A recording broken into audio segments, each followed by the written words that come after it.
Pranav, you may take over. Thank you. Thank you. Books are the plane and the train and the road. They are the destination and journey. They are home, said Anna Quindline. Good morning, fellow Toastmasters, guests, and dignitaries. Welcome everyone to today's amazing session of Book Your Thoughts by Area H3 and Area E3 of District 92. My name is Pranav Raj and I am Surgeon at Arms for today's session. To officially start the session, I want to note that this session is being recorded and is live on District 92 Facebook handle as well. To have a smooth session, here are some ground rules. Do not discuss topics on politics, sex, and religion. We have much more to talk about. Please put yourself on mute when not speaking. Do not interrupt the speaker while she's speaking. Be attentive throughout the meeting and support the speaker with your warm smiles and claps. Definitely, you will have fun. Without further ado, let me introduce you to the MC for today's session. A very enthusiastic, energetic person and a passionate learner with versatile interest. She believes in thriving as a community as much as believes in continuously growing as a person. Current Vice President of Anchor Toastmasters Club. Ladies and gentlemen, please put your hands together for Toastmaster Pooja Kumari. Over to you, Toastmaster Pooja. Thank you, Pranav, for the wonderful introduction. Okay, so how many book lovers here? Raise of hands. Okay, my apologies for having the audacity to ask such a lame question. You are here joining us on a Saturday morning. You're definitely a part of the club. So my bad for asking that. But to give a feel of what we are about to experience today, let's play a quick game. We'll share a picture and I want one volunteer to come forward and describe the feeling you get when you see it. Don't worry, it will come naturally to you guys. Just speak whatever comes in your mind and just get going. And since you do not have the right to unmute yourself, maybe you guys can ping in the chat who wants to go on first. And can we have the picture?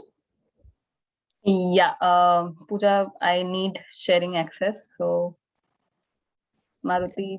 I have made you the co-host. You should be able to.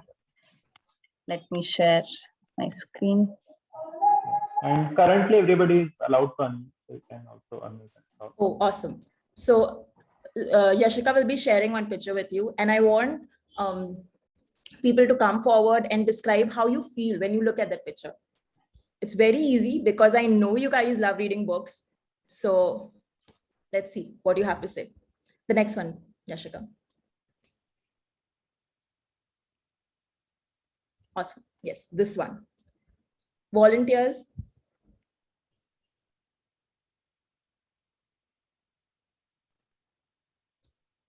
Vidyut, yeah. Rohit, do you want to go first? Okay. Do we have someone? If I have this, I can just read a book and go to sleep in just 2 minutes. Nice. And anyone else want to share something else? Okay, a place where I discover others and myself. Nice. Well said. Shivam? So it's like a room where I go there and look at all the books and pick one randomly and read the first chapter of it and just get immersed in that book. Exactly. That's how it is. So, library is one of my favorite places. And if you own a warm and cozy place like this with all your favorite books, which I hope all of you do, and in case you do not yet, maybe sometime in future, definitely, you can never be alone and unhappy. It's like you can be locked in this room forever and grow old happily in this. That is the case with me, at least. And I am hoping it is with most of you, but there is something more special and more priceless than this. So, well, let's see what it is. Next picture, please. Exactly. So just imagine how you will feel if you see your name printed on the cover of a book. Just imagine how will it feel if you see multiple copies of that book in a box, ready to go to a store. Anyone apart from Vani here who has the privilege of experiencing this? Like who has authored any book in the past? None.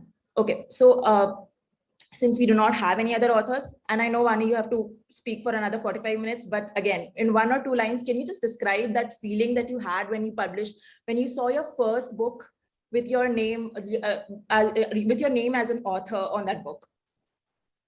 Pooja, thank you so much. So the feeling, I cannot describe it because a writer normally works on a book for, I'm a full-time writer.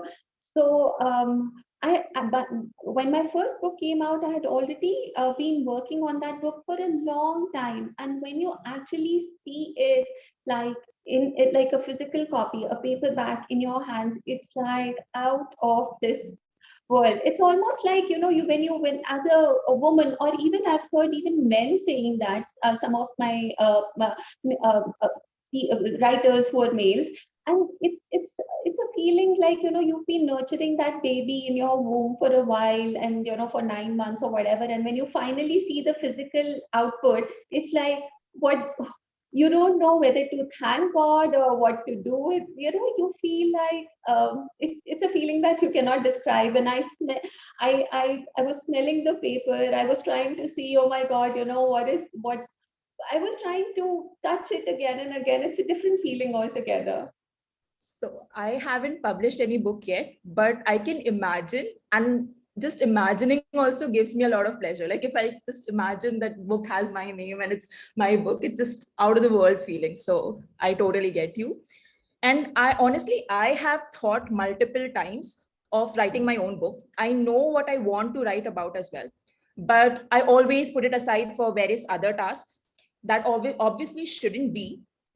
But we all have our jobs, personal work, and it is difficult to find that motivation to take out self-time to get into the process of writing. And even if we do not know how to go about it. If the idea is worth publishing, or what should the process be, and if our book will be recognized, and those sort of things. It's very scary also, and like you should be like confident, like, okay, this is the process, so I should go about that way. But that isn't clear to most of us. So that is exactly where we come in. We are going to tell you how to turn this dream of yours into a reality. So basically today we are your lifesavers, anyone who wants to publish your book. And we'll help you turn this book into a reality, and we'll help you introduce into your sweet library a book that is actually written by you, no one else but you. So this is what our plan is for the session. And for this, we have a very amazing international author, the one who was just speaking. She's a journalist, popular columnist, none other than Vani Kaushal. And yeah, I know right now you'll be like, yeah, Pooja, we know all this. We have been seeing all this, and we have gathered here for this only. Why are you like not starting the session? We're here for this. I know, guys, you are equally excited about the session as I am, but she has been kind enough to come here and enlighten us with her knowledge. And I think it is our responsibility to do some PR work for her, even though I know it's not required because she's already, pardon? Okay, so yeah, so we are going to do a little bit of PR work for her. So what we're going to do is, we'll have a quick round of questions. I know you cannot know everything, so please feel free to Google. But if you were present in yesterday's pre-event, that is the Insta Live session that we had, where we got a glimpse of all the exciting things that we are going to hear from Vani today, you won't be needing Google. But if you need, you're definitely free to Google. So my first question is, which country was Vani born? See, you guys have time to Google and not moving ahead unless you give me the answer. India. India. No, it's not India. Anyone else? Siddharth, I know the answer. Yes, we know you know the answer. Nepal. Okay. Libya. Survi is right. Yeah, Libya it is. She was born in Libya to Indian parents. And next question. Is Vani a master of art or a master of business administration? Business administration. Okay, any more guesses? There's just two options, so you have to just choose one of the two. Maybe both. Okay, yes, it is both. She has an MBA from Kingston University, London, and an MA in economics from Punjab University, India. That's amazing, isn't it? Now, next, very important question. What is her latest book, which was recently profiled by noted celebrity author, celebrity and anchor, Cyrus Brocha, on his popular show, Cyrus Says? Oh, we already got the answer. Survi, you did all the research before attending this session, right? Sort of, yeah. Okay, so yes, it is Seconds Later.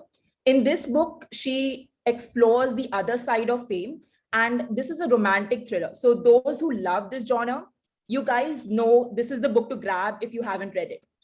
And her other works include Flowers Forever and The Recession Groom. Bonus question, when was Seconds Later published?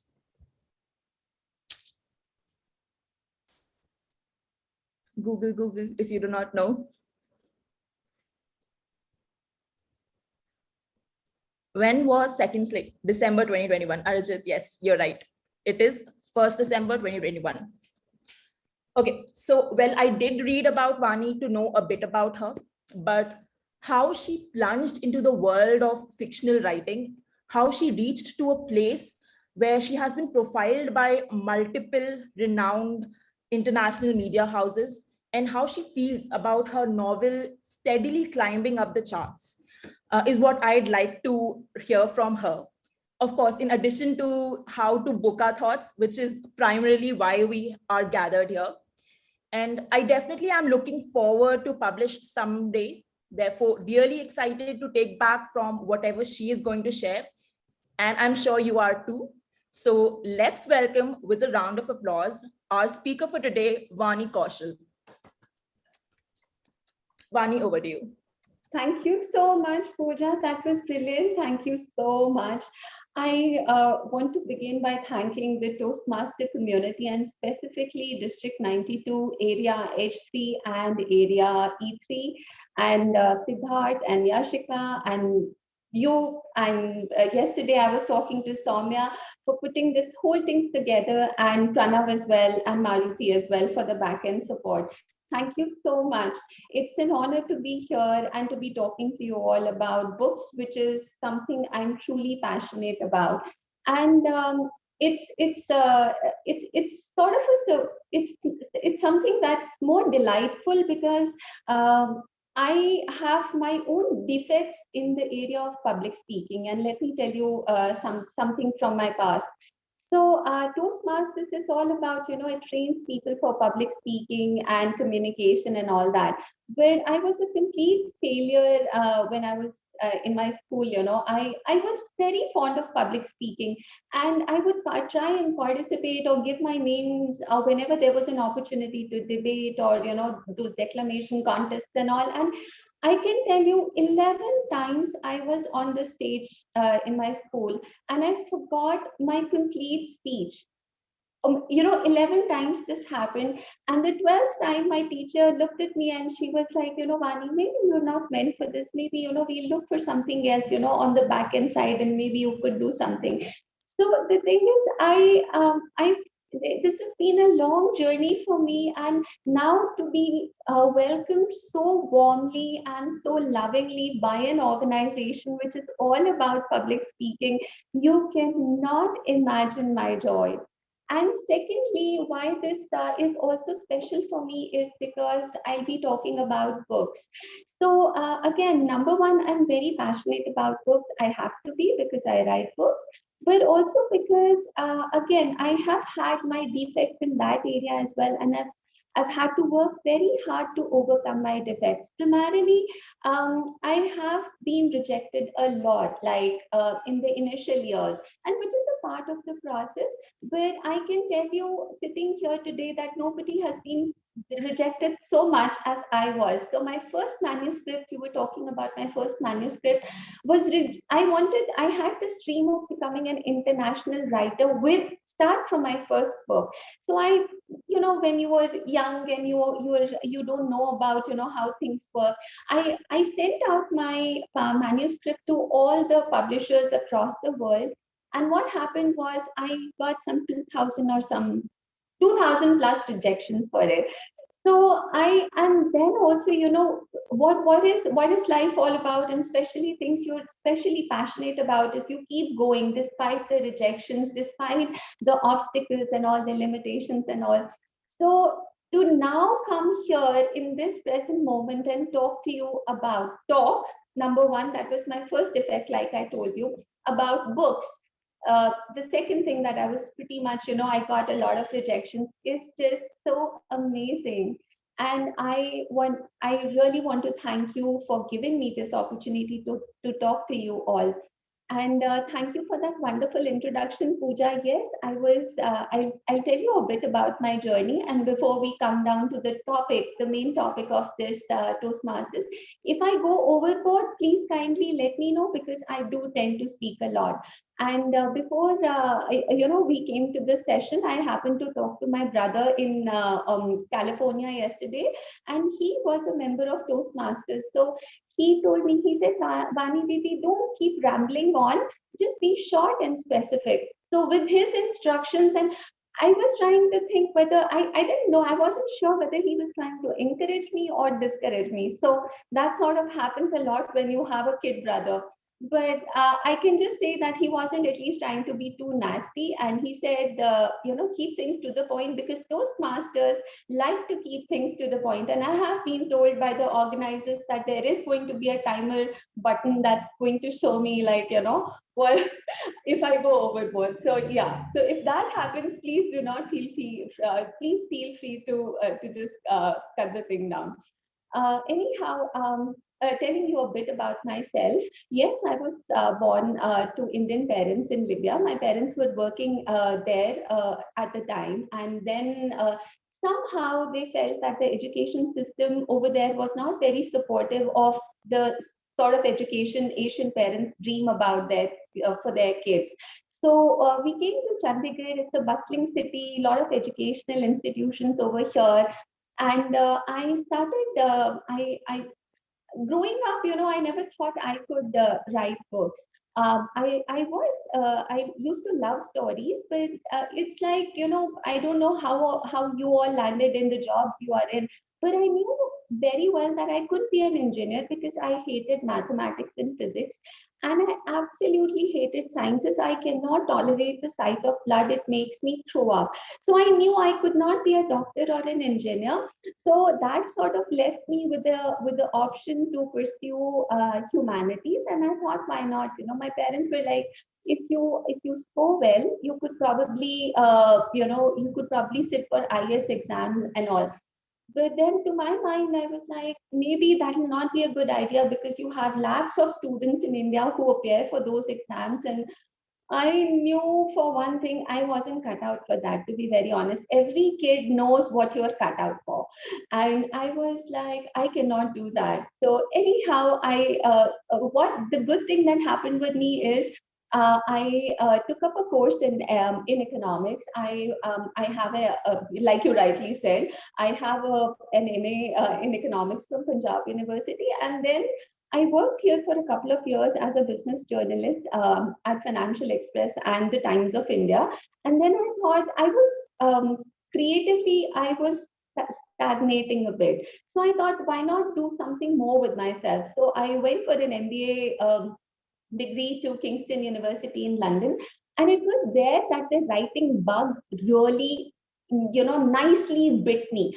Why? Because London is the literary capital of the world, and you have an amazing ecosystem for writers available over there. Because whenever I would even travel in buses or tubes, I'm sure many of you have been to London, so you see people are always carrying books in their hands, and they have Kindle or something, so they are really fond of reading, and there is a lot of support that is available to writers in that country. So so the writing, I knew I wanted to write, but actually I started writing over there, and here is how things happened with me.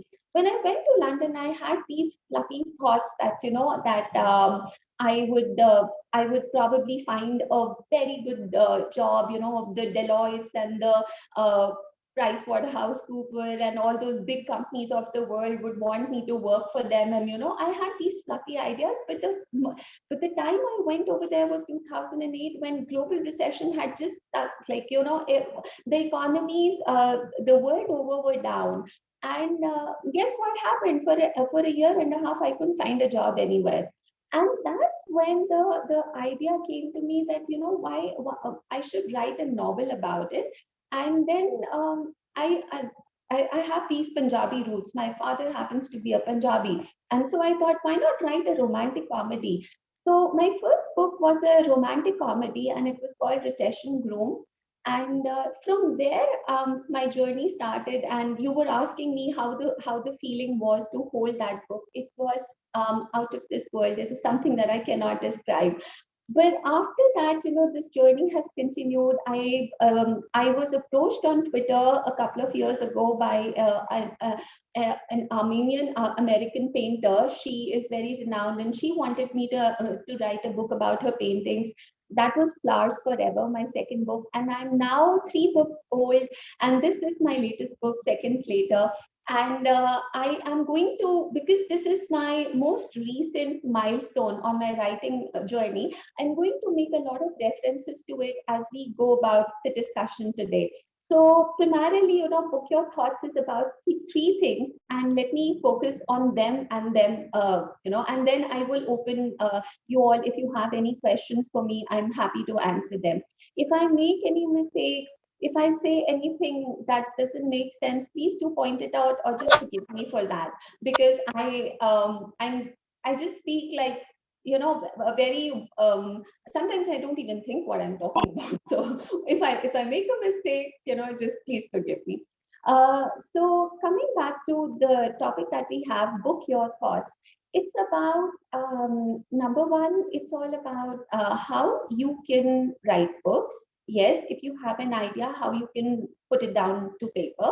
The second thing is what to do if you have your manuscript ready. And the third thing is what happens once you have your book in your hand, and what happens post-publishing. So I'm going to quickly take you through these 3 things, and then open the house for any questions that you might have.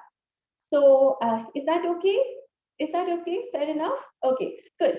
So let me begin by telling you, when I was coming out of my MBA, and I'm sure many of you all are MBAs as well, there were 2 things that mostly people wanted to do, and those were, number one, the 2 things. There are 2 things that are on the bucket list of most MBAs. Number one, they want to write books. And the second thing is they want to open a restaurant. I don't know how many of you all have thought about those 2 ideas, but I've actually, oh, Shamini is raising her hand. She has, of course. Why you want to write books is because everybody has a story inside of them. You have had experiences, and you want to put them down to paper, but we are sort of scared, and we don't know how to do it, or if anybody is going to read it. And we have all those fears clogging our mind, and we don't know how to go about things. So let me just make the things a bit easy for you. I will go back to Seconds Later, which is my latest book, and I'll tell you how this book came to me, and why you can also, if I could put this thing down, even you can do that. So I'll tell you a bit about this story. One day I was sitting in my bedroom, and I had this feeling as though somebody was looking at me. And it was not a well-meaning gaze. I had that feeling, and I felt a fear cruise through my body. It was like it's a thing that a woman can feel. And it could have been a figment of my imagination, I agree, but I felt a fear. I felt very vulnerable and very insecure in that moment because I didn't know who it was, but I felt it. And there was nobody in the room. So yeah, I agree, it could have been a figment of my imagination, but normally, you just tend to shove these fears and insecurities under the carpet. Now, what I did on that particular day was I let that energy flow through me, and I felt it deep. I felt it deep in my body, and I allowed that feeling to do whatever it wanted to do. So I could feel that I was leaking energy around the solar plexus area, because that's the area where you feel sort of where you lose power from. So if I have to be that specific. And I can tell you, I'm not kidding you in this moment. It is that moment that this whole story came to me of seconds later, just the way it is.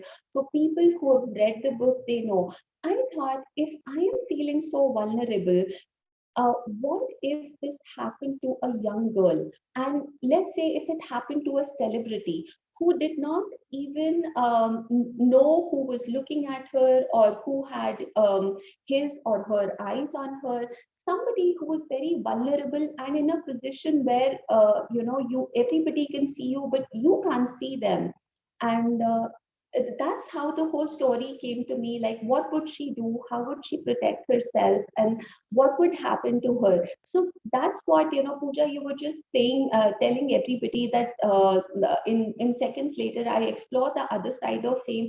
I can tell you the whole voices. There are a couple of main characters in the book. The voice of Nikita, who is the main protagonist of the story, and her fans. So it revolves around this young celebrity and her fans, who are all interested in her. And it's a bit of crime also. It's soft crime, but it primarily deals with what happens. So fame, everybody wants to be famous and everybody wants to make a lot of money, but there is this other side of fame which you're not familiar with, and which is what this novel explores. And yes, once I had this story, once I allowed it to come, I did not, I did not, I did not push it. I stopped shoving things under the carpet. I started writing it. So the first 15, 20 pages just came to me like that. Now, many of you all have such experiences every day of the year, where you see some things, where you deeply feel about certain things. It could be a cricket match, it could be anything that you experience in your living world around you. And you want to write about it. You want to write a short story or a blog, or in some form, you want to put it down on paper, but you're scared. You're scared because you don't know who's going to ever read it, or if the idea is meaty enough, whether it is good enough to be converted into the form of a book. And you have all these noises going on in your head, which is so pointless. Because today, if I look back on this book, I could have very well ignored all the fear and all the insecurities I had, but then this book wouldn't have even come out. And so I would say that whatever ideas you have, do not get scared. Fear doesn't work. Just try and put it down on paper. If you're not very confident about things, start small. Start with a blog. You do not need to work up, you don't need to start with writing a 200-page book. So to be honest, I have a background in business journalism. And when I was a business journalist for Times of India, we used to write stories which were like 300 to 500 words and nothing more than that. But graduating, and I knew I was stagnating when I was doing that. So for me to write a story that was like 60,000 or 70,000 words was not really easy. But yeah, it takes time and it takes a lot of hard work. But yes, it is doable. So I would say that if I could do it, you could do it too. Secondly, trusting yourself is very important. I know those fears and insecurities are there, whether your language is good, whether people are going to appreciate it or not.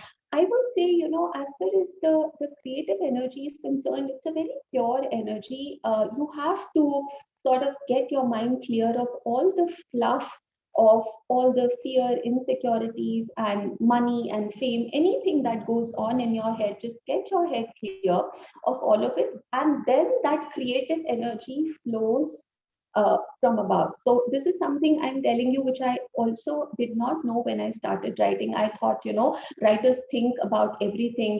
You would think that I have 6 characters in the book and I have planned everything or whatever. I have not.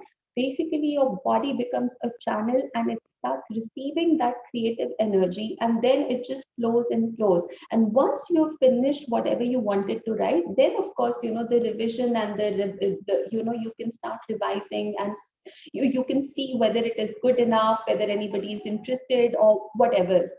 You can just go like that.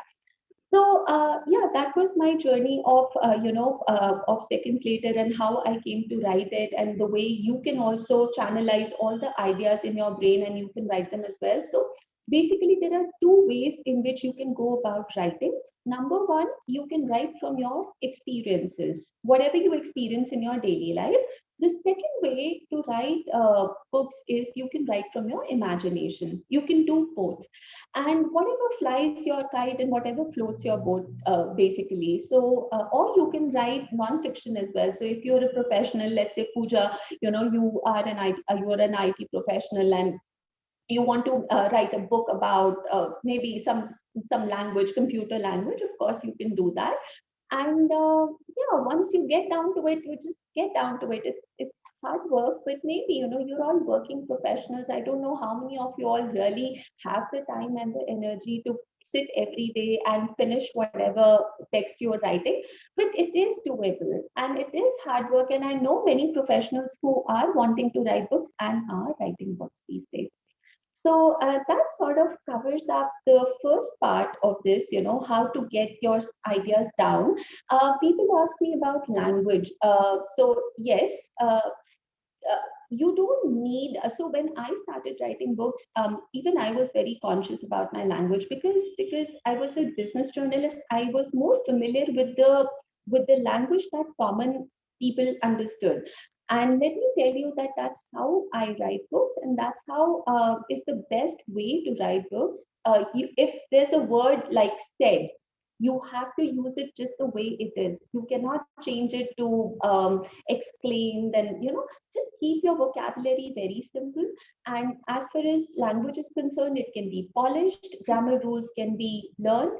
The good thing is that, fortunately for us in India at this moment, there's a huge ecosystem that's in the developing mode, and there are a lot of services, editorial services, and literary agencies, and all that are available to help writers with their final draft. So there's a lot of help available, as in people who are available to just polish your manuscript. So you don't need to really worry that it has to be in the perfect condition before it goes out into the world. And the rest can be looked at. So this sort of is the first section of this discussion all about, which is all about getting your ideas down to paper. The second part, of course, is about, once you have your manuscript ready, 60 or 70,000 words, what should you ideally do with it? It's ready and you don't know what the publishing process is like. So let me tell you a bit about that as well. Once you have your manuscript ready and you are satisfied with whatever you have written on that, you can actually go, there are 3 options that are available to you. Number one, you can go the traditional way, where you submit it to a publisher and he or she accepts your book, and it gets published. The second way you can look at it is self-publishing, which is you upload the book on Amazon and you can publish it and you get the royalties, and there's no middleman really. Or you can just, there are a lot of there are a lot of options if you want to self-publish the book. You pay a publisher, he or she prints out a couple of copies, and then you can distribute it in your circle. The third way to go about it is you approach a literary agency, and a literary agent works with you, improves your work, reviews your work, and he or she is the bridge between you and the publisher. So these are three modes that are available to you. Let me explain in detail, because I've been with Seconds Later, I've been through the grind, so I know how it works. So when my book was ready, manuscript was ready, I tried publishing. I tried sending it out to commissioning editors at publishing houses, and what sort of happened was that I got a lot of rejections from commissioning editors. So then, You bloody motherfucking guy. when our manuscript is ready, normally people are like very impatient. They want to send out their first draft off to the commissioning editors. I would suggest don't do that. Once your manuscript is ready, just keep it, let it bake in the oven for like maybe say 3 months or 4 months. Just leave it, because once you look back at it after a couple of months, you will find that there are some things that you want to improve, some changes you want to make. First draft of anything is normally delete worthy. I'm telling you this from my experience, and you can read from experiences of other writers as well. You have to work on your manuscript, and do not send it out in a hurry. Do not send it out if you're not 100% sure it is good, it is publishing worthy. So I did that mistake. I have been really impatient now. I was so impatient. I was just down like 50 or 60 odd pages, and I started sending out my manuscript to the publishing houses, and they rejected it. Now, what happened after rejection was, because the period, it was like about 6 to 8 months or something. What happened was that in the meantime, I got some time to revise my manuscript. So for Seconds Later, I added a lot of characters. Added a lot of meat to the story, and I changed the ending. And that sort of made the book so much better. After facing all these rejections, I was just as lost as you all are. So before I talk about rejections, what all can you send to a publishing house? They generally ask you for a cover letter, for a couple of sample chapters, and a synopsis of the book. So they need to understand what the book is all about. So if it's a 300-page book, in one page, they want to understand how the story progresses. So anyhow, I was getting rejected so much. So that point of time, I submitted my book to the literary agency. I work with them now, and it's called the Book Bakers, and it's headed by Suhail Mathur. So there are a lot of literary agents in India. You can, of course, approach them. You can send out your manuscript to them. They are the people who sort of assess your book and see if it is publishing worthy or not. So even for my current projects, I have 3 projects going on with Suhail, rather 2, and he's the only person who can, because they have they understand the publishing industry. They are a bridge between you and the publisher. They understand what the market is looking for, what the readers are looking for. So this book was particularly romance. So so that point of time, like when I submitted it to him in 2018, romance was not really hot on the thing. Publishing houses were not really accepting a lot of romance novels. So that's why there was a delay, and that's why so 2018. Imagine I submitted him the final manuscript, and this one came out in 2021. So there's nothing that happens like immediately. If you're wondering, it takes time. Publishing the whole thing. One thing that you need to understand is that you really need to have a lot of patience. If you don't have patience, you'll not be able to get too far in this, because there are a lot of things that you need to face. Anyhow, I contacted my literary agency, and of course you can contact them as well. And they sort of what a literary agent will do is he or she is going to see your work, see the potential, and then they are the ones who sort of do all the submissions to the publishing houses, and it's very important that whichever publishing house accepts your book is the perfect fit for your project. So it's very important because your project is different, and it's necessary that it lands a good home. It lands a good home. So if you are not going via these routes, if you're not interested in traditional publishing, if you're not going via a literary agent, of course, whenever your manuscript is ready, you can actually self-publish it. I think Amazon allows you to do it, or I think you can do on Amazon for free. You do not need to pay anything. Or you can also contact publishers, and they'll, like, of course, they charge you some money for it, and you can just ask them to print off some 200, 300 copies of your book, and you can just, like, for instance, I'm just giving your example, Pooja. Let's say you've written a book and you are very keen on your friends reading that book. So you can just sort of distribute it in your friend circle and all. I think if I'm not wrong, even 50 Shades of Grey was at the one time it was a self-published book and it was print on demand. Then suddenly there was a lot of word of mouth, and things caught up, and it became so big as it is today. You've heard about the novel, right? And you've seen the movies. So that sort of covers the second part of the thing, how to get, once you have a manuscript, what are the things that you can do to get it published. So I told you all the routes that are available to you. The third part of this discussion is about what happens when once the book is published.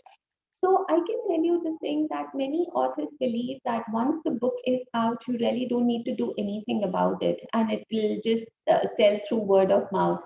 And I would say, yes, it's good, if your book is able to sell that way, and word of mouth publicity. There's actually nothing like word of mouth publicity. Like what you said, Pooja, about my book, such kind words about seconds later. So I can tell you, it's so encouraging. Like Siddharth, he's been telling his friends and posting his pictures with my book on his social media platforms. And yesterday I was talking to Soumya, and she seemed so excited about it. And a couple of days ago, in the month of January, I was on Cyrus Roja's show, and he was talking so passionately about the book. So the more people talk about your book, the better it is. That goes without saying. However, you have to really put in your effort as well to get the word out, because the book doesn't have legs, so it can't travel to all those places and travel to all those homes and talk about itself. So as a writer, and plus, why not do it? Because your Facebook and most of the social media platforms allow you to do all this publicity free of cost. And if it's available free of cost, why not? Why not just try and do some gigs and all where you can speak about your book? And for me, I really, it sort of frustrates me a bit, if I tell you, to see when people just, and some of my friends have done that, where they have just made one post about their book, and then there is never a mention that the book ever came out. And they're like, we're very shy, we don't want to keep talking about the book. No, for me, I can just tell you about myself, because this is something I do. Every day when I wake up, I think about one thing that I can do, which is very exciting and interesting, and which can lead people to my Amazon and Flipkart page. That's what. And to ask Siddharth, he's here, and I asked him, Siddharth, could you please send me a picture with the book? And he said, okay, he's probably not shaved or something. And he said, tomorrow I'm going to shave and all, and I'm going to send you a nice picture. I request people, please do send me your pictures with the book. Send me what all reviews you are writing. Send me happy pictures with the book. And you have to. So in a nutshell, if I have to cut the long story short, once your book is out and into the market, do everything you can to support its journey. And then, and then don't forget to work on your second book. So it's not like, if I'm talking to you, I'm not thinking or talking about my next book. Even when I was working on the session for yesterday, I was still working on my next project. because that's very important. You cannot let that suffer because you're promoting this book. And this also, just try and understand, there's so much happening around you, so much noise that is there, that you have to do whatever you can to stand out, to make your message reach out to the readers, and do your bit. So I am doing, and imagine this has given me an opportunity to be here and to speak on this prestigious platform. If it were not for me doing all these gigs and this book coming out, this wouldn't have happened.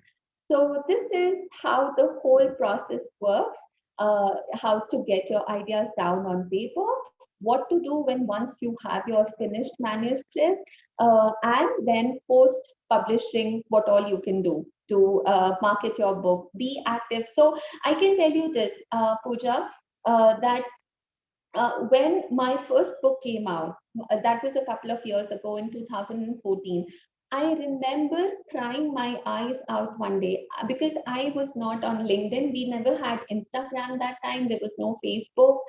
I wasn't on any social media platform. Like if you would Google me, you wouldn't be able to find me anywhere. That was in 2015. And I cried my eyes out because I was like, how am I going to promote my book? I'm not on any social media platform. Today, I think I'm not available. The only platforms I'm not available on are WhatsApp, and I'm not available on Facebook Messenger. That's because I hate messages. I don't reply to messages. But aside that, I'm there on Facebook, I'm there on Instagram, on Twitter, on LinkedIn, on Tumblr, on Pinterest, and all social media platforms. Half of them I don't even understand. I'm there. And I'm promoting my book every day, whether anybody's bothered to look at it or not, I don't care.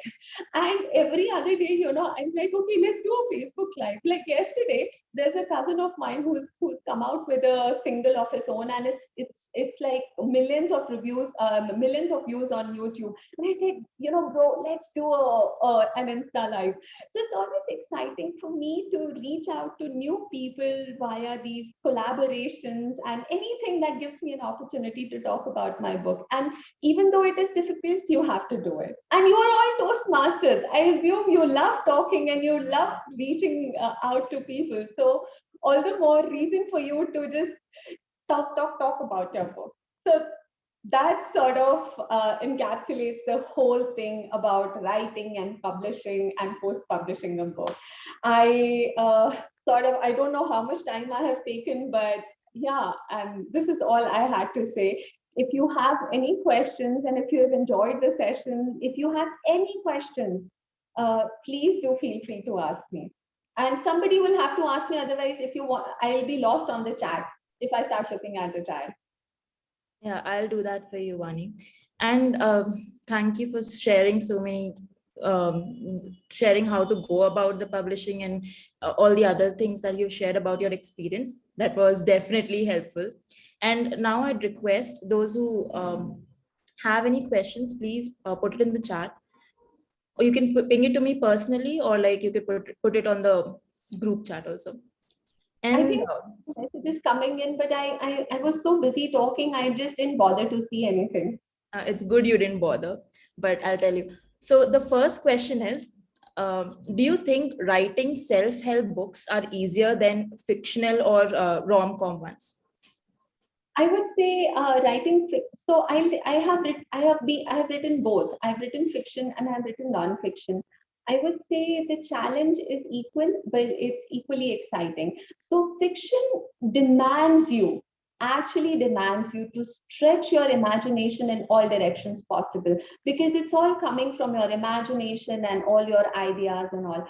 However, when you're writing a self-help book or you're writing non-fiction, things are pretty much laid out for you. So if, let us say you're writing something for, let us say if I'm talking, like Pooja writes a book about some computer language, you're not going to construct anything like imaginary. It is already laid out. The rules are already laid out and it's very structured.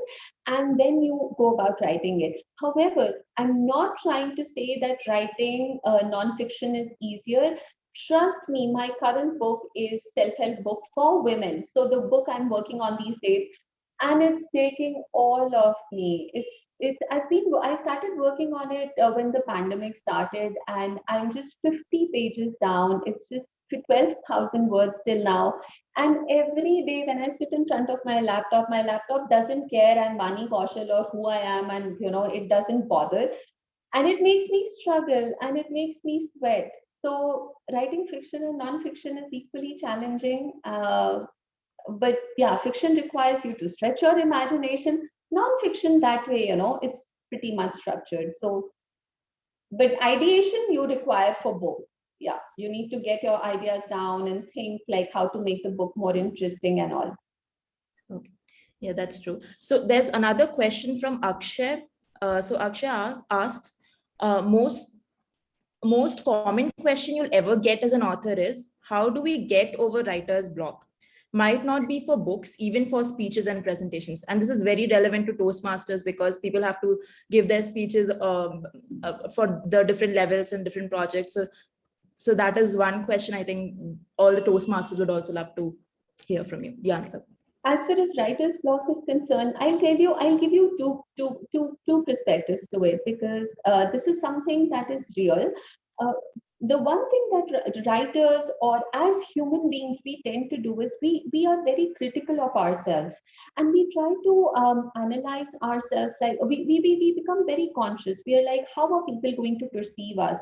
How are my readers going to see me when they read the book?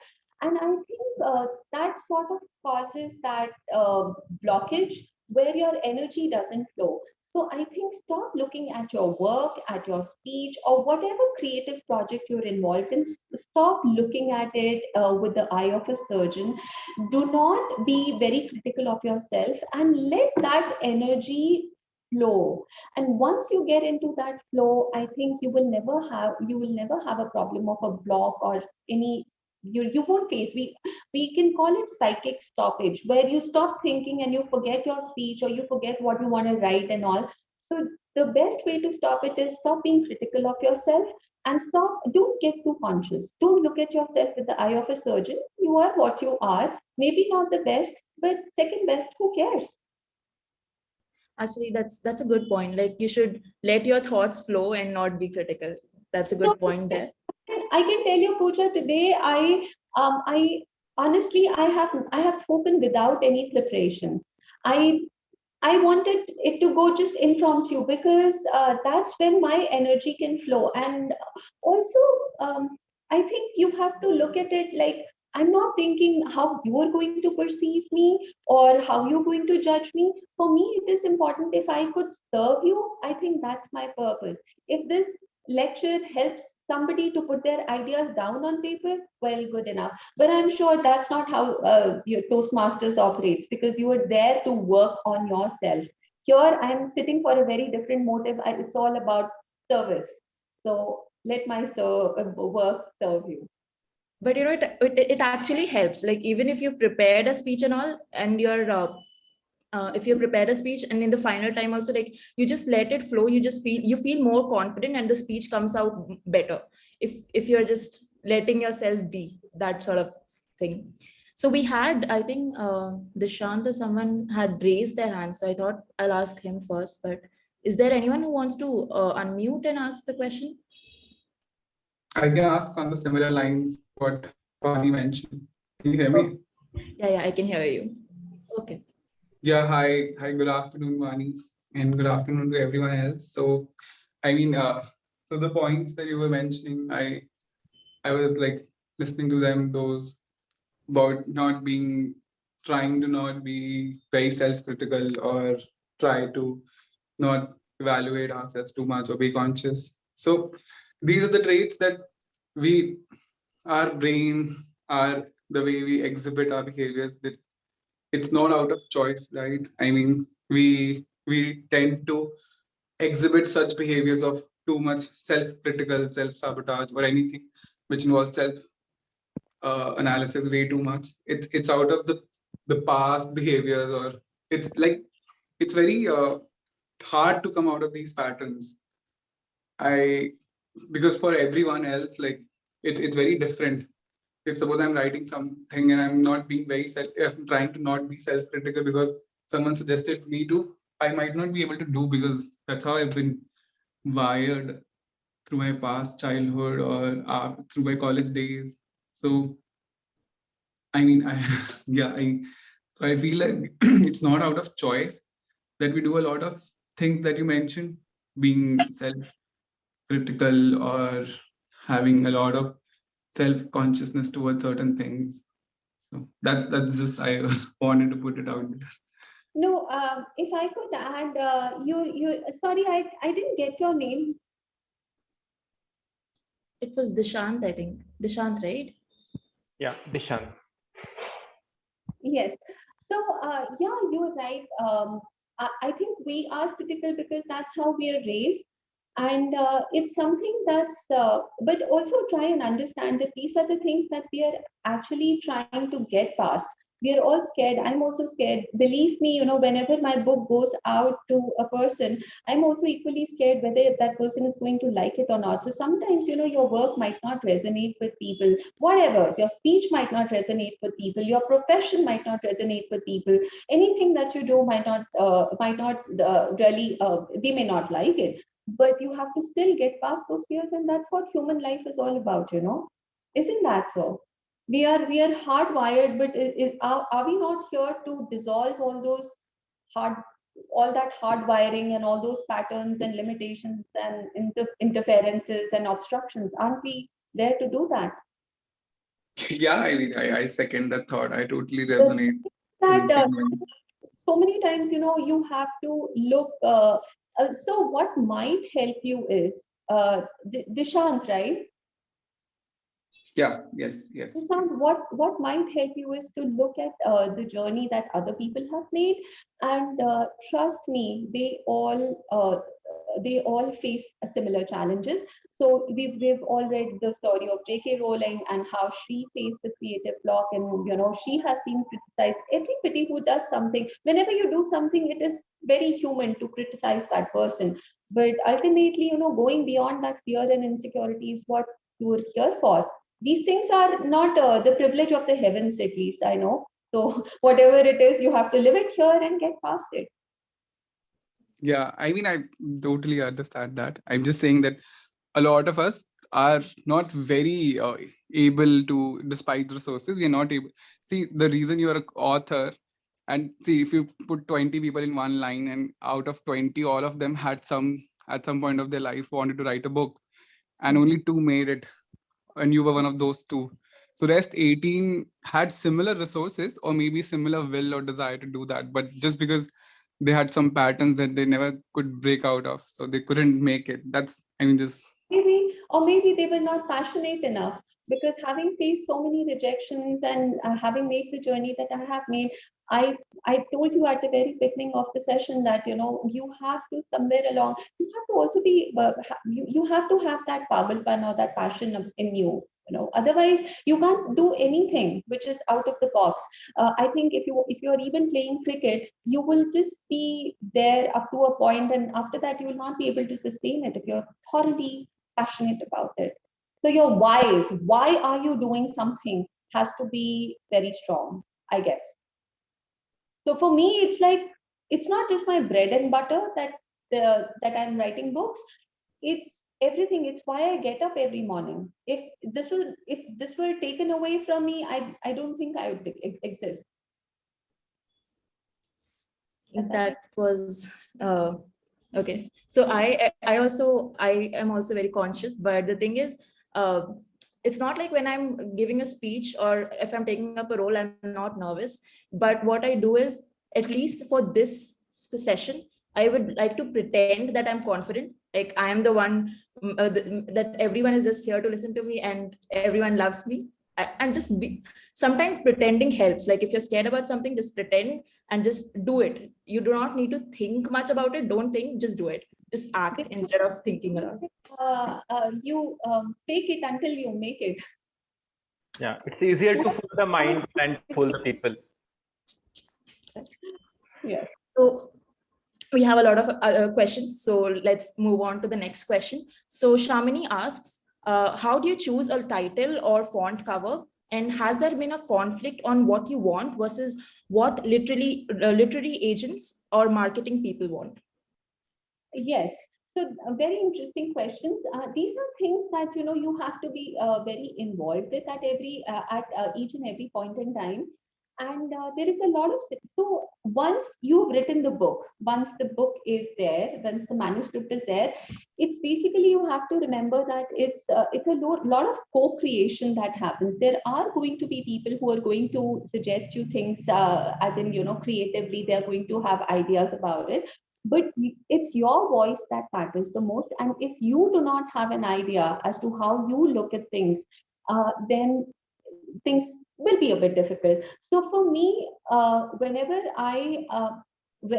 even with the title of the book, this is the only title that came to my mind when I wanted to get it published. So yeah, sometimes these sort of creative suggestions, mostly publishers work with a working title. And at the last minute, they decide, no, this title won't fly with the readers. We are going to change it. And it's fine. Sometimes you've heard about movies also, movie titles change all the time. And sometimes it's just, what works with the readers. If you have a very long-winded sort of something, vocabulary and all, it'll not resonate with the audience. So that is there. As far as the book cover is concerned, my book cover was done by the literary agency. It was done by the book bakers, but I was asked for ideas. I had to have a clear vision as to what I wanted, what the story was all about, what I was looking at when I was thinking about the cover. And then, yeah, they sent me a couple of samples. Out of that, I selected one. So it's a lot of co-creation that happens over there. You're given a lot of suggestions, but ultimately nothing happens without your yes, without your approval. And I think they have done a brilliant job of it, because every time I look at her eyes, I'm always drawn to her eyes, and she speaks to me. So sometimes, I'm just like, Nikita, what do you want? What would you have me do? What would you speak about? What would you have me speak about you? So it's a cover that really speaks to you. And if you could have that power, that's something like that as a cover, well, why not? And sometimes, it's always your discretion what you want to do. Right. So I hope, Shamini, your question is answered. There's one more by her. Has there been a low moment for you on how your book might do? And like a follow-up on this, like after your book got published, maybe there's some review or something which might have made you feel very low and like disappointed, or like maybe question yourself. I'm not sure, but like, how did you face any of those moments, and how did you deal with that? So it happens all the time. I struggle with these feelings every day. And I told you before the session started, I told you I meditate every day for an hour to get that energy off my body. Otherwise, it'll just block me and it'll not help. Like it's not helpful energy. Well, yes. So reviews are good. So if I tell you, go review my book on Amazon, reviews are good only as long as people are appreciating you. One bad review and you are done for, And first thing that I do is I do not Google my name at all, if that is possible. I do not like to look at what people have written about me, unless I know, oh, she's my best friend, I know she would have written something nice about me. But unless that is the case, I generally don't Google my reviews or look at what people are saying about the book, but then some people are pretty, they couldn't care less, and they are very happy. Chetan Bhagat is like, people like, they don't care what people are writing about them. The more controversy, the better it is. So if you're like that, well, it's good. Whatever flies your kite. And personally, I am a hypersensitive person. So I know the things that sort of block my creativity are negative noises and all those, people just telling you what to do and what not to do. And I don't look at that too much. I don't even attract that energy towards myself. No, go elsewhere. I'm not available. Actually, a very smart choice. So kudos there. So there's a question from Siddharth. While there is no hard and fast rule, we generally see books having about 300 pages. while writing, do you have an internal push to touch X number of pages? Like, did you get the question? Or should I? Yes, of course. When we are writing fiction and non-fiction, we have certain requirements. So number one, the idea that whatever idea you select. So whenever I select an idea, it is I sort of try to I get several ideas a day, but the one that I pick, I should be able to pan it out across 300 pages at least. And then you could go about create a storyboard where you know exactly how the story will progress. Or for a person like me, I don't like to prepare a storyboard, but I have a fair idea. Like I have 7 chapters in the book, but that's because I'm sort of meditating every day and allowing myself to be a channel for that higher energy to flow. So I can actually picture my entire book in front of my eyes. But yeah, for a fiction book, generally the word limit is 60,000, which would be roughly about 200 pages. And for a non-fiction book, it could be anywhere like 40,000 words, which would be like maybe 150 pages or something. And if your book has more number of words, like you see those fat tomes also, like tomes also in the market. Of course, the word limit would be more, but your book would be priced more as well.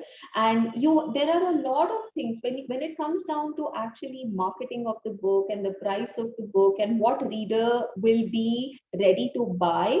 I think there's this whole sort of dynamics at work, and you have to be mindful about that. But yeah, it is like for me, when I was writing Seconds Later, I was very sure I wanted to keep it at 7 chapters and 60,000 words, and that's like not a word more than that. And for the book that I'm working on, the one for women, I can actually picture it as just 5 chapters and 60,000 words. Out of that, quarter of that is done. And how I progress, I have no idea. But yeah, a fair plan, like 20,000 per chapter. Okay, so just a fair amount of idea. Yeah, you've acquired that skill to determine like how many pages it will be. Like for me, that's not possible right now. But maybe if when I become an author, slowly. When you're working on a project, Pooja, so you have a month to complete it, but you sort of schedule your work per week. No, so we have to be like. So I also do that, and sometimes you work on deadlines as well. So if I know that I have to submit something to my literary agent, of course, I'll structure it per week, like this is how much I have to do per week, and you sort of learn the tricks of the trade as you go along. Actually, I think this was one of the other questions also, like do you structure your work like that per week and all? I think I missed it, but again. So there's one more question from Arijit. We live in a world where consumer sensitivity prevents release of books. As simple as one word in an ad campaign can offend zealots. Have you ever come across such scrutiny after you published your books, and how did you counter it? No, thankfully this has never happened to me, but this is a very real situation. And I'll tell you why this has not happened to me, because my novel is romance. So both of my books were romance, and then the second one was nonfiction. However, even as I say that, this one, the Seconds Later that we were just talking about, is soft crime. And when we write about soft crime, there are some things that I've written about. For example, there's a scene which is about molestation, for instance, and it is ultimately your as a writer, it is how much these are sensitive subjects. Abuse, assault, anything pertaining to religion, class, anything. So you have to, it depends on your internal compass and how sensitively you deal with these subjects. People are of course going to feel hurt, but don't write something which deliberately hurts them. So whenever I write, I am very sensitive myself, and I know how these things evoke your emotions and all, feelings and all, and I don't want to depress anybody out there. But yeah, it is ultimately your own compass and how you put it out there. That energy goes out into the world. So I've written those scenes, but they've been very sensitively dealt. And there are people who don't care, whatever they write. But I think, as a writer, when you're putting your work out there, do it so that it doesn't hurt people. Okay, so the timer is already red, but I'll still go on with the questions because I think everyone is so interested. They are just the questions. So we have 2 more questions. First, 2 questions by Survi. What do you like to do when you're not writing? And second, keeping the audience in mind, how important is it to write for yourself while writing for your audience? Good questions. The excellent questions. I'm a meditation junkie, so I spend at least an hour on my meditation and prayer mat. I love to pray. Sometimes I pray like twice a day. I love to play guitar. I paint as well. And these last few months, I have not been able to paint because we had painters, professional painters coming to our house and painting the entire house. So, but I like to make paintings. And aside that, I love to read. I spend about 2 hours reading every day and about 5 to 6 hours writing, or just thinking, or just having my cup of tea, or just I'm not a gossip monger. I don't go to parties. I don't smoke. I don't drink. So there is not much of a social life I have, but I love to spend time with myself. I'm a wonderful person. I love my own company a lot. So, just kidding. And secondly, she asked me was about writing for yourself and writing for an external audience. Whenever you write a book, the first reader is you yourself. I'm the one who's reading the book. The first and the last the audience is me. And once you've written it, it goes out, it is out with the publishing house or the literary agent, or it is out with the readers. That's when, it's exposed to the audience. So many people write for themselves. You do a lot of journaling. Of course, many people do poetry. They have blogs and all, and you can do that. I don't generally do that. I'm a full-time writer, so why should I don't do, I used to do a lot of journaling, but now I just write for others. But yeah, when I'm writing, I'm very sure if it is not resonating with me as the first reader, it's not going over there, not in my book. So I'm yeah, when I write, I am a bit critical of myself. So we have Maruti raising his hand from a long time. I didn't notice that, so I'm really sorry for that. I was busy reading the chats. I had so many in line. So Maruti, you could go ahead and answer the question. Ask the question. No problem. Thank you so much, Pooja. Vani, you told us about the word limit and number of pages for fiction, non-fiction. I'm not sure. Can you tell us something about if you are publishing a collection of poems, how many poems have to be there? What is the number of pages, or is there a limit for that as well? No, poetry I do not know too much about, and I'll tell you the reason why. Because publishing houses are very skeptical of taking poetry books, and that the reason behind that is that a lot of readers are not reading poetry. However, even as I say that, you have people like Rupi Kaur.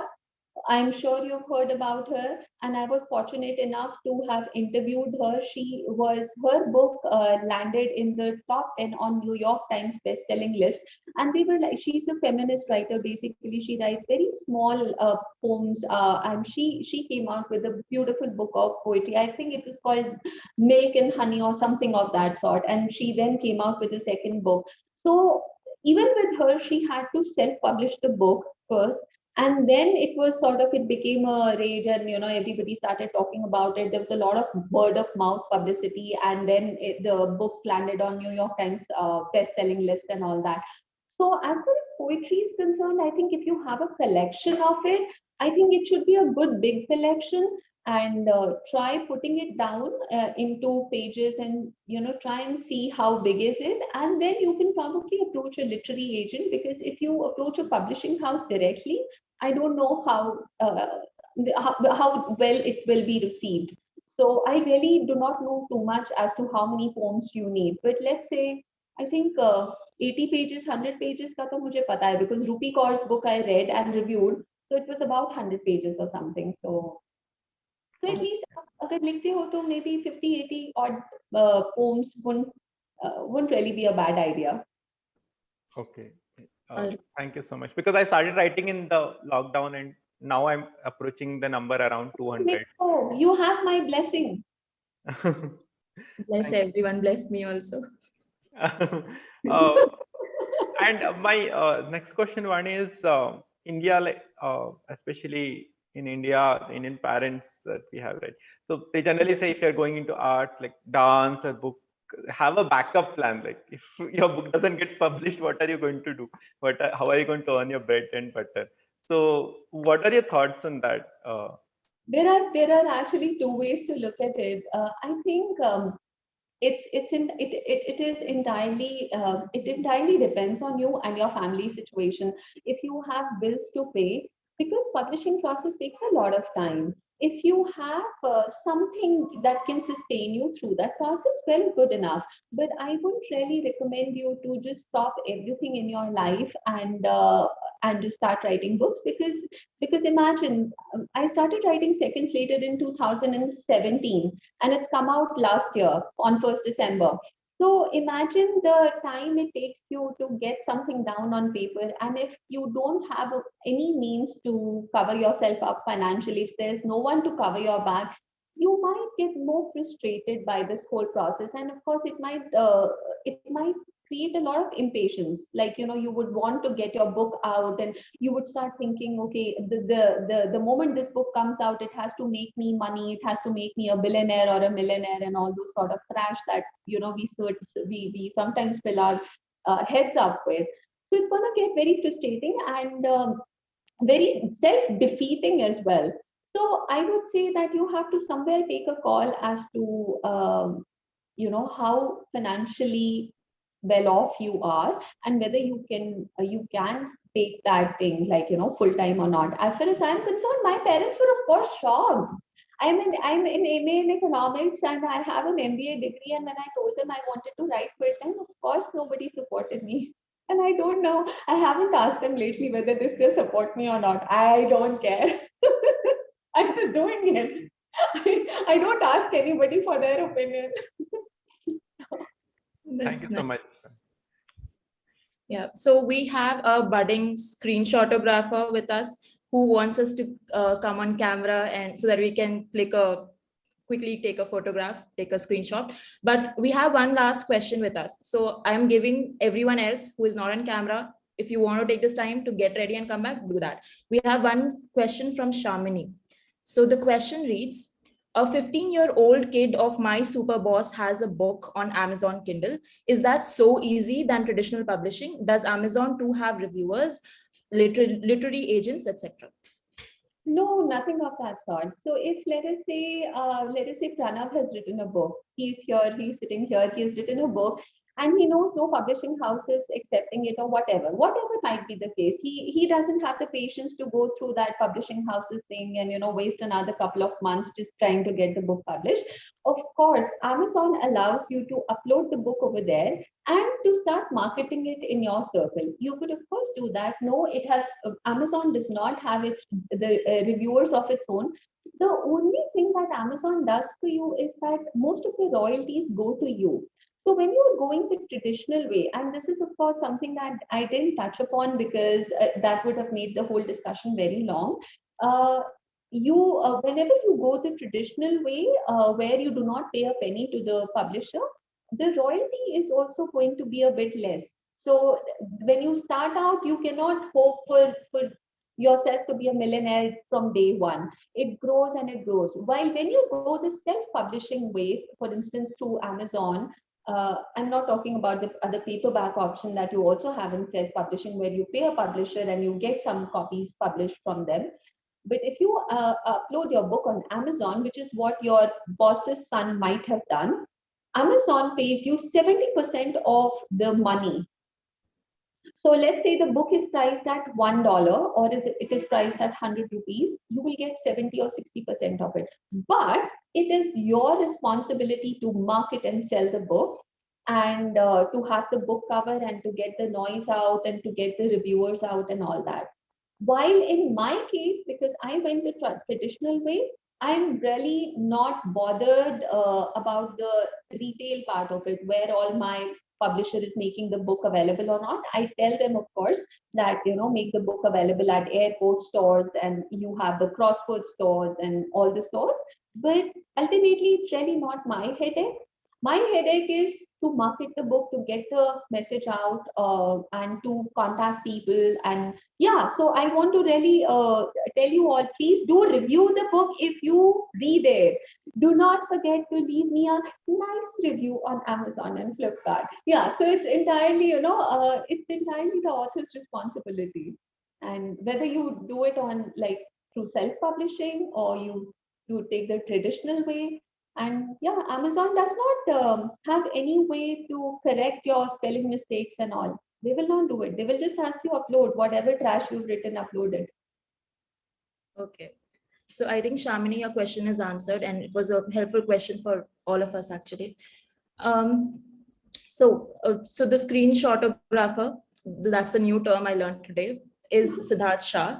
And I saw him getting camera ready, so I know he is ready. But what about the others? Arijit, Tejas, and Siddharth, are you ready to take the screenshot? I'll ask Yashika to please click. Okay. He's getting shy or what? No, network issues, I guess, honestly. Network issue, traveling. He's still budding. Yeah, he is budding. I'm established. Kya, Maruti? Okay, please smile. I will have a quick photo. Thank you so much, and it's done. Thank you. Thank you, Yashika. All right, so what next? Should we open the floor for any sort of discussion? Like, I am done with the questions that I have received. If there's anything else. I think we can propose for a free signed copy from Vani on Saturday, holy offer. Yeah, do that. So sweet, so sweet. Why a free signed copy? Free? Actually, the thing is, we should support all the good authors, and we should not ask for free samples. We should buy it because we love Vani, so we'll support her and we'll buy her books. But you do something about the sign, the autograph. Definitely, I will do that. But I hope you all enjoyed the session. And was it good? Of course, it was wonderful. Thank you. We Vani, loved are you it. based I out of loved it. I want Bangalore? someone. Sorry? Sorry, Pooja. Vani, are you based out of Bangalore? No, Chandigarh. Okay, then to get a sign, you have to come all the way there. No, I'll come to Bangalore. Don't worry. Awesome. Digital signature है ना? हाँ, बिल्कुल. I guess we can close the live and recording first. Yes. Thank you so much. Wonderful. Thank you so much. Thank you, Vani. Thank you so much.